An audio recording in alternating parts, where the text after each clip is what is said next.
ঢাকা ও নয়াদিল্লির সম্পর্ক আরও শক্তিশালী ও বিস্তৃত করার প্রত্যাশা ব্যক্ত করেছে ভারত। শুক্রবার সাপ্তাহিক ব্রিফিংয়ে দেশটির পররাষ্ট্র মন্ত্রণালয়ের মুখপাত্র রণবীর জয়সওয়াল এই প্রত্যাশার কথা জানান।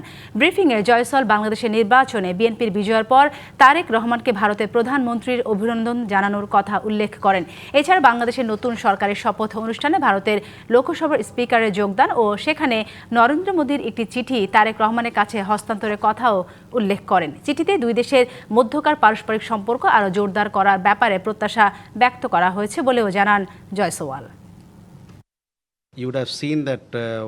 আপনারা জানেন, বাংলাদেশের নির্বাচনে বিএনপির বিজয়ের পরপরই প্রধানমন্ত্রী নরেন্দ্র মোদী তারেক রহমানকে অভিনন্দন জানিয়েছেন। গত 17ই